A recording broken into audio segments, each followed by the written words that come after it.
Olá, o Pauta Especial está no ar. No programa de hoje, vamos mostrar que a violência em Alagoas apresentou uma redução de 30% no mês de junho em relação ao mesmo período de 2015. Vamos mostrar também que Alagoas está em segundo lugar na avaliação do Ministério Público Federal, graças a uma série de medidas de transparência adotadas pelo governo. Aqui no estúdio vamos falar sobre o aumento de quase 14% no primeiro semestre do ano dos produtos que formam a cesta básica em Maceió. Também vamos falar sobre o transporte clandestino em Alagoas, um problema que atrapalha o trânsito, prejudica o setor e ainda coloca em risco os passageiros. E você já ouviu falar em slow fashion? É um conceito novo que estimula o consumo consciente e tem muita loja e estilista apostando nisso aqui em Maceió.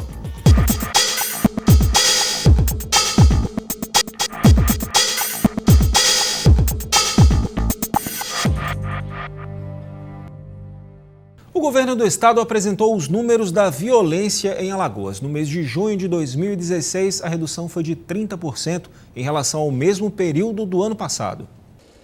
Reforçar o combate à violência em todo o estado. Foi com esse objetivo que o governador Renan Filho fez a entrega de 21 novas viaturas que vão ser usadas no policiamento ostensivo na Grande Maceió e em Maragogi, no litoral norte do estado. Uma das viaturas vai ser destinada ao grupamento aéreo da Polícia Militar e outra para o BOPE. Para o secretário de Segurança Pública, esse investimento só motiva os policiais a trabalhar. Eleva a autoestima do policial. Se eleva a autoestima, motiva. Se motiva, trabalha melhor. Depois, o governador foi até a Secretaria de Segurança Pública, onde fez um balanço do combate aos crimes violentos registrados nos últimos 6 meses. Nesse período, o número desse tipo de ocorrência em Alagoas caiu de 938 em 2015 para 920 esse ano. Em Maceió, a queda foi ainda maior, de 300 crimes no ano passado para 217 em 2016. Uma redução de 28%. Segundo Renan Filho, Maceió foi a capital que apresentou o maior índice de redução da violência em todo o Brasil e anunciou novas ações do governo na área de segurança. Já convocamos 800 homens da Polícia Militar, vamos convocar brevemente a Polícia Civil e vamos fazer novos concursos, porque somente assim a gente vai conseguir priorizar definitivamente a segurança pública. Durante uma entrevista coletiva, o governo do estado apresentou os números da avaliação do Ministério Público Federal do acesso à informação em Alagoas. Nesse café da manhã com a imprensa, o governador Renan Filho expôs as medidas de transparência adotadas pelo governo do estado. No quesito transparência, Alagoas passou de 6,3 para 9,8, um crescimento de 3,5 pontos na avaliação do Ministério Público Federal. Isso faz com que Alagoas atinja a 2ª colocação no ranking nacional da transparência. Na avaliação anterior, Alagoas estava na 15ª posição. A Controladora-Geral do Estado, Maria Clara Bugarim, mostrou como funciona o portal da transparência. É através desse meio que o cidadão conhece as ações do governo e tem acesso às informações, um direito garantido por lei. É garantido a toda a sociedade desde a nossa Constituição. Então, a lei de acesso à informação está lá como um direito fundamental do cidadão e também a gente não pode esquecer que a publicidade ela é tratada nessa lei, na nossa Constituição, como um princípio constitucional. O governador destacou a riqueza de informações, a praticidade e a objetividade do portal. Explicou como são avaliadas as ações de cada órgão do governo e o conteúdo do portal à disposição do público. Eu acho que ser transparente influencia de toda forma na boa ação do governo. Quando o Estado é mais transparente, o cidadão ajuda que as ações andem mais rápido. Ele cobra o secretário, cobra o presidente de órgão, cobra o governador, a imprensa cobra todos nós também, de maneira que isso tudo ajuda a Alagoas a avançar mais rápido. Fazer a feira está mais caro aqui em Maceió. O custo dos itens que formam a cesta básica subiu mais de 3% na capital alagoana no mês de junho. Para conseguir levar esses alimentos para casa, o maceioense teve que desembolsar R$ 400,22. Isso dá quase metade do salário mínimo atual, que é de R$ 880. Segundo uma pesquisa do Diese, a cesta básica acumula uma alta de quase 14% no primeiro semestre deste ano. Comigo aqui no estúdio está o economista Fernando Pinheiro para falar um pouquinho mais sobre esse assunto. Fernando, bom, seja bem-vindo ao nosso programa. Esse já era um aumento esperado? O aumento ele é esperado pela circunstância que nós estamos observando. Porque assim, a cesta básica tem a sua formatação, claro que é apurado pelo DIEESE, em cima de alguns itens, por exemplo, como feijão, que por sinal teve um aumento considerável. Bem considerável. Bem considerável. Por exemplo, em Alagoas mesmo o feijão deu 10,57. Então, o feijão, o legume, o café em pó, o óleo, a banana, que são itens, tá certo, que fazem a composição dos levantamentos que o DIEESE, os pesquisadores do DIEESE fazem para fazer essa composição e encontrar, tá certo, o percentual necessário, suficiente para fazer exatamente essa formatação e verificar o índice inflacionário, tomando como base o item principal, que é a cesta básica. Entendi. Agora, apesar de 14%, a gente sabe que Maceió, no fim das contas, não está entre as mais caras, não é isso? Porque, assim, é uma pesquisa feita por capital. Vamos explicar como é que funciona isso? São pesquisados 7 capitais, tá certo, no Brasil. Então, Maceió é uma delas, tá certo? Então, qual o índice, qual a matriz que é feita em cima disso? Porque você pega, por exemplo, o Nordeste, onde está incluído na região 2, tá certo? Alagoas, aí na Alagoas pega Maceió, pega o Recife, são as capitais, pega né, Fortaleza, exatamente. Então, o pesquisador, ele vai, por exemplo, em cima disso tem o supermercado, onde ele vai no supermercado, ele vai na feira, ele vai lá na quitanda, exatamente para fazer essa pesquisa. Ele pesquisa, faz o seu levantamento, seu questionário em um dia, e lá no outro tempo ele vai lá, faz o questionário. Então, nesse questionário é onde ele vê a variação desses itens. E esses itens ele coloca em uma determinada matriz e essa matriz te dá o resultado, esse resultado que a gente está observando. Ele faz aquela média aí do preço do supermercado, da quitanda, exatamente, o preço do supermercado. E o importante é que eles vão e eles voltam, tá certo, a pesquisar para observar exatamente essa variação desses dois períodos.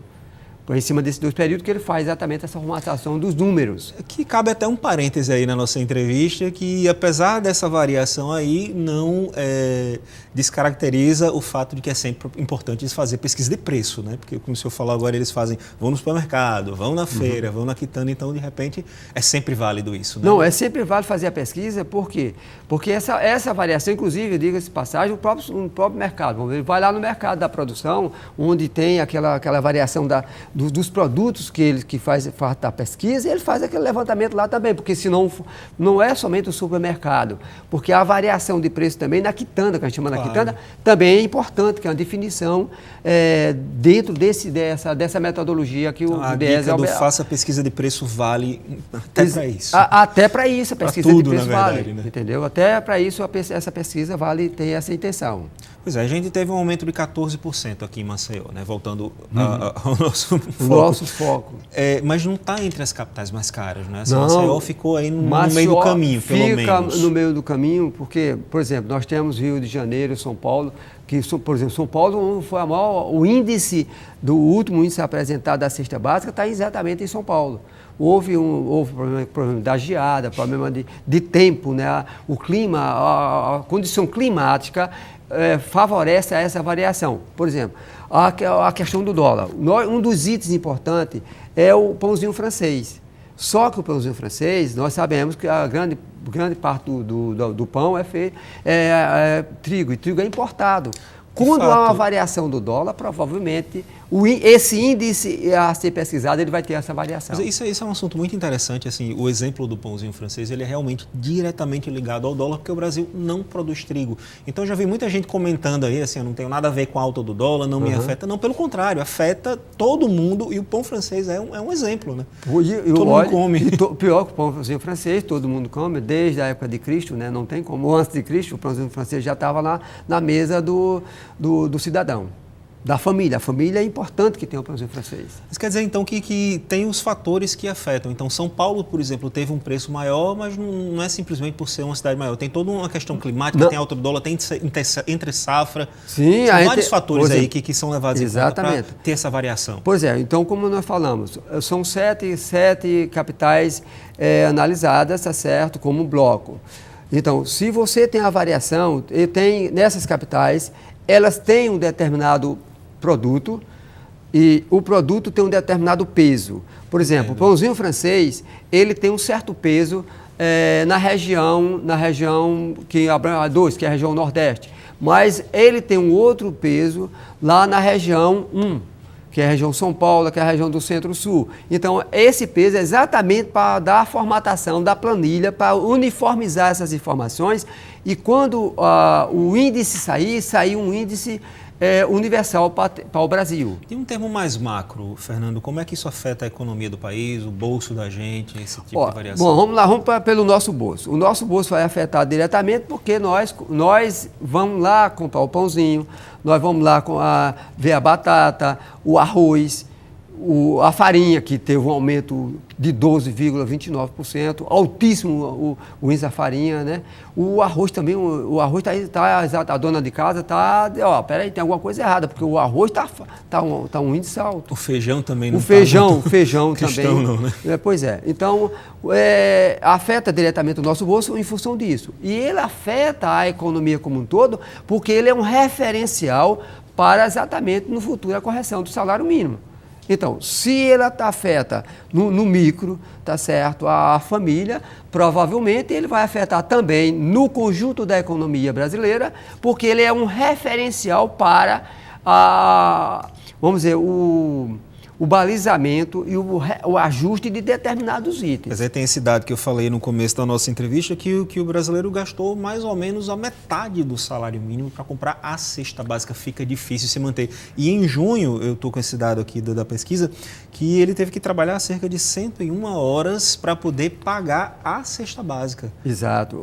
Esse é um dado interessante da pesquisa, porque a pesquisa também ele faz isso. Além dele, ele faz a pesquisa de preço, mas tem um outro ponto que é fundamental, que a pesquisa do DIEESE, ele também determina quanto cada trabalhador desprendeu do seu tempo de trabalho para adquirir a cesta básica. É impressionante, quer dizer, foi 136 horas e 36... No caso de junho, 101 horas. Exato, 101 em maio foram horas. 97 Então, o que é que aconteceu? Ou seja, o trabalhador, ele trabalhou a mais em quantidade de hora para adquirir aquela mesma quantidade de produto para a sua sobrevivência, porque a cesta básica também tem um outro cunho que é fundamental ser informado.